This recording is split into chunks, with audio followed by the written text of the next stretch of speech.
Hello friends, तो कैसे हैं आप सब। आज की इस वीडियो में हमारे पास टॉपिक क्या है, क्वाड्रेटिक इक्वेशन। हमारा जो ये मेन टॉपिक चल रहा है और उसमें आज हम क्या देखेंगे, क्वाड्रेटिक इक्वेशन को ही हम सॉल्व करेंगे बाय यूजिंग कौन सा मेथड हम यूज़ कर रहे हैं, फैक्टराइजेशन। तो फैक्टराइजेशन के मेथड को आज हम डिटेल में काफ़ी सारे एग्जांपल्स के साथ देखेंगे। जब हमारे पास क्वाड्रेटिक इक्वेशंस होती हैं और हमने किस मेथड को यूज़ करना होता है फैक्टराइजेशन को, तो हम क्या करते हैं और किस तरीके से इसको सॉल्व करते हैं। तो इसका जनरल मैं एक पहले बता देता हूँ कि जनरल मेथड हमारे पास क्या होता है। जनरल हमारे पास होता है कि जब मेरे पास ये स्टैंडर्ड फॉर्म होती है क्वाड्रेटिक इक्वेशन की, स्टैंडर्ड फॉर्म वो क्या है, ए एक्स का square plus B x plus C is equal to zero. ये हमारे पास होती है एक जनरल फॉर्म जिसे हम स्टैंडर्ड फॉर्म कहते हैं। तो जब फैक्टराइजेशन का मेथड हमने अप्लाई करना होता है तो हम क्या करते हैं इसमें ए और सी इन दोनों को हम पहले मल्टीप्लाई करते हैं। फर्स्ट स्टेप ये होता है। हम क्या करते हैं, क्योंकि हमने इसमें जो बी होता है इसके दो फैक्टर्स बनाने होते हैं। फैक्टर बनाने के लिए हम ये सारा सीन करते हैं। तो पहला पॉइंट क्या है, ए और सी को मल्टीप्लाई करते हैं। ठीक है। तो जब मल्टीप्लाई करेंगे तो फर्ज करें हमारे पास कोई एक नया नंबर आता है, वो आ जाता है यू। यू आ गया। सेकंड स्टेप क्या है कि हमने देखना है यू के डिवाइजर कितने हैं, कि मतलब वो कौन कौन से नंबर हैं जो यू को डिवाइड करते हैं। ठीक है। तो वो हमने काउंट कर लेने। फर्ज करें वो यहाँ पे मैं लिखता हूँ तो मेरे पास ये आ जाता है 1 2 3 5 6 8 और 11 13। इस तरह करके हमारे पास ये कुछ नंबर्स आ गए, यहाँ तक आगे ख़त्म हो गए, आगे 100 चल रहे हैं। लेकिन ये समझ लें कि ये कुछ नंबर्स हैं जो यू को डिवाइड करते हैं, डिवाइजर्स हैं। ठीक है। तीसरा स्टेप क्या है कि हमने फिर इनमें से कोई से भी दो चूज़ करने हैं खुद से जिनका कम्बिनेशन बी के इक्वल हो। ठीक है। इनमें से फ़र्ज़ कर लें, मैं कोई से भी दो फ़र्ज़ कर लेते हैं, रैंडम हम ले लेते हैं। कोई और टी और आर, ये दो कोई भी फ़र्ज़ कर लें कि इनमें से कोई भी दो नंबर हैं जो हमने यहाँ पे ले लिए हैं टी और आर, कि इनका जो कम्बिनेशन होगा वो किसके इक्वल होगा, बी के इक्वल होगा। वो बेशक इन दोनों को प्लस करके बन रहा हो, माइनस करके बन रहा हो, प्लस माइनस करके बन रहा हो, लेकिन इन दोनों का जो कम्बिनेशन हो वो किसके इक्वल हो। अगर मैं इसको जनरल लिख दूँ कि इनका कोई भी जो कम्बिनेशन हो हमारे पास आर का, वो बी की इक्वल हो। ठीक है। तो फिर हम क्या करेंगे, उन दो फैक्टर्स में यहाँ पे इसको लिख लेंगे और उसके बाद कॉमन लेंगे और सिंप्लीफाई कर देंगे। तो ये हमारे पास एक जनरल मेथड होता है जिसको हम यूज़ करते हैं, फैक्टराइजेशन मेथड जो है। तो अब हम इसकी कुछ एग्जांपल्स देखते हैं। ठीक है। एग्जांपल्स के बाद हमें इसकी ज़्यादा अच्छे समझ आ जाएगी। पहली एक एग्जांपल मैं लेता हूँ, कोई सिंपल सी एग्जांपल मैंने ली हुई है। वो क्या है, x square plus 7x plus 12 is equal to 0। ये मैंने क्वाड्रेटिक इक्वेशन ली है। तो इसमें अब हमने क्या करना है, 7 के दो पार्ट्स करने हैं। तो कैसे करेंगे, यहाँ पे कितना है, ए कितना है हमारे पास 1 है। तो 1 और 12 को मल्टीप्लाई किया तो 12 भी आ गया। 12 के डिवाइसेस देख लेते हैं। 1 भी 12 को डिवाइड करता है, 2 भी करता है, 3 4 6 और 12। ये कुछ नंबर्स हैं जो 12 को डिवाइड करते हैं। तो इनमें से कौन से दो हमारे पास एक्यूरेट 7 का कॉम्बिनेशन बन सकता है, ऐसे कौन से दो नंबर हैं। तो यहाँ पे हमें मिल जाएंगे 3 और 4, ये दो ऐसे नंबर्स हैं। तो उसको हम ऐसे लिख लेते हैं कि एक्स का square plus 4x plus 3x plus 12 is equal to 0। ठीक है। तो ये लिख लिया। अब हम क्या करते हैं, इनमें से कॉमन ले लेते हैं। तो पहले में से x कॉमन, तो x प्लस 4, दूसरे में से 3 कॉमन, तो यहाँ से भी x plus 4 is equal to 0। हमें ये कैसे पता चलेगा, ये जो हमने 7 को हमने दो फैक्टर्स में डिवाइड किया वो ठीक किया या नहीं किया, वो दो फैक्टर सही लिए हैं या नहीं लिए।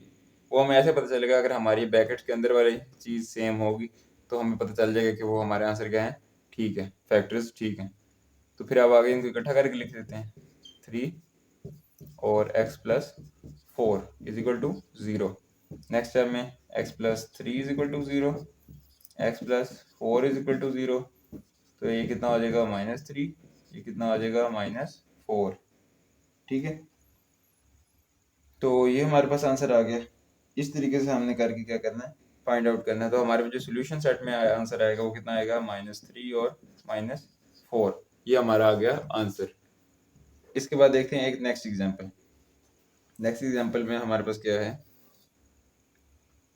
9x का square minus 12x minus 5 is equal to 0। ये लिख दिया। अब इसको हम कैसे सॉल्व करेंगे, देखें। इसमें भी हमारे पास क्या है, a 9 है और c कितना है, 5। तो इसको अगर हम मल्टीप्लाई करें इधर, -5 से, तो कितना आता है -45। ठीक है, तो इसके हमने फैक्टर्स बनाने हैं। ये 1 पे हो जाता है, इस तरीके से ये 3 पे चला जाएगा, 5 पे चलता जाएगा, ये 9 पे चला जाएगा ना। उसके बाद ये हमारे पास इसी तरह आगे 15 पे, 15 के आगे 100 हमेशा मतलब चलता जाएगा जितने भी नंबर्स पे जाएगा।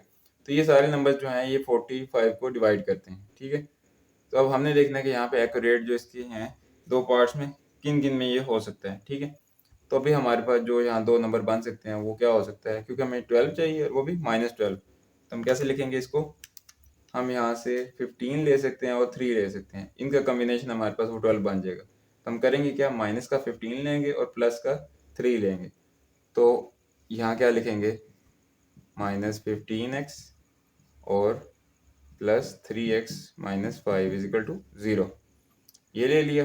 अब यहाँ पे इनको कॉमन लेते हैं, तो यहाँ पहले क्या कॉमन आ रहा है, 3 और x दोनों चीज़ें कॉमन आ रही हैं, अंदर x -5 रह गया। यहाँ से क्या करेंगे, यहाँ से मेरे पास क्या कॉमन आ जाएगा, सिर्फ 1 कॉमन आएगा, तो यहाँ कितना रह जाएगा 3x -5। ठीक है, इधर भी 0 कॉमन आ गया, ये 0 आ गया, तो ये कितना हो जाएगा 3x + 1 और अंदर कितना आ जाएगा, सॉरी यहाँ पे कितना आएगा 3 और यहाँ अंदर कितना आ जाएगा इस तरीके से। तो इसको अलग अलग करके लिख लेते हैं, 3x + 1 = 0, 3x + 5 = 0। तो एक बार कितना आ जाएगा 3x - 1, तो -1/3। इधर कितना आ जाएगा 3x - 5 और x = -5/3। तो सॉल्यूशन सेट में जो हमारे पास आंसर आएगा वो कितना आएगा, -3/5 और -5/3। ये दो आंसर आ जाएंगे। इसके बाद नेक्स्ट एग्जांपल हम कौन से लेते हैं, x² - x = 2।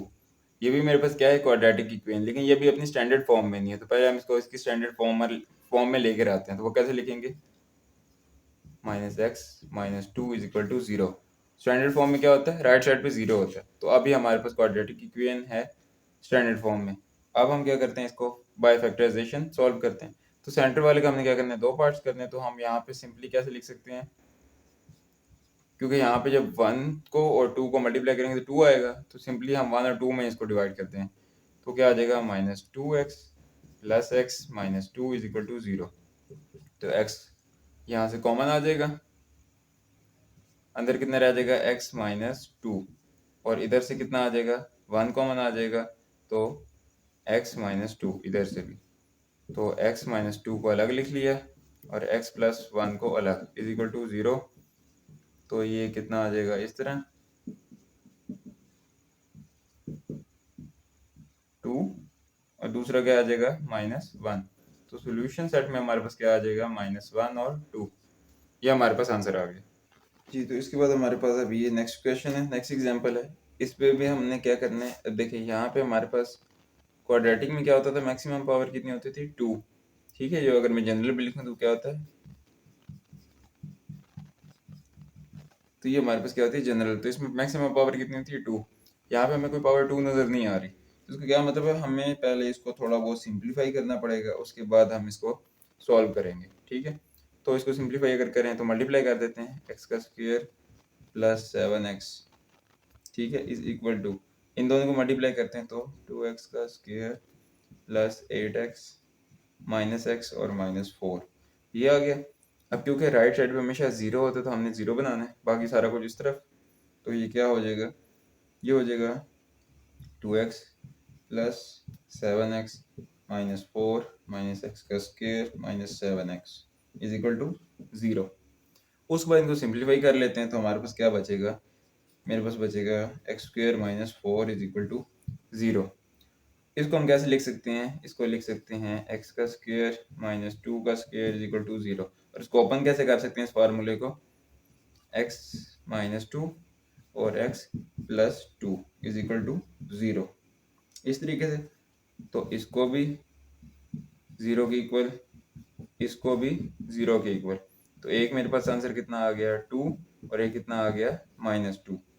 तो हमारे पास जो ओवरऑल सोल्यूशन आएगा वो कितना आएगा सोल्यूशन सेट में, वो आएगा -2 और 2। ठीक है, तो ये मेरे पास इसका सोल्यूशन आ गया। तो अब हमारे पास ये क्वेश्चन है, इस बार हमारे पास ये क्वाड्रेटिक फॉर्म में नहीं है, तो हम क्या करेंगे, पहले इसको सिंप्लीफाई करेंगे और फिर क्वाड्रेटिक फॉर्म में लेके आएंगे। ठीक है, उसके बाद हम इसको फैक्टराइजेशन से सॉल्व करेंगे। तो फर्स्ट स्टेप क्या होगा, इसका एलसीएम लेते हैं। तो ये कितना आ जाएगा, ये हो जाएगा एक्स का स्क्वायर प्लस होल का square over x into x plus one. ठीक है, 5/2 आ गया। नेक्स्ट स्टेप में हम क्या करते हैं, ये स्क्वायर ओपन करते हैं, तो कितना हो जाएगा, एक्स का स्क्वायर पहले से था, A square plus B square plus 2ab, नीचे कितना है एक्स और एक्स प्लस वन, यहाँ कितना आ जाएगा 5/2 आ गया। इसके बाद क्या करते हैं, इनको क्रॉस मल्टीप्लाई कर देते हैं।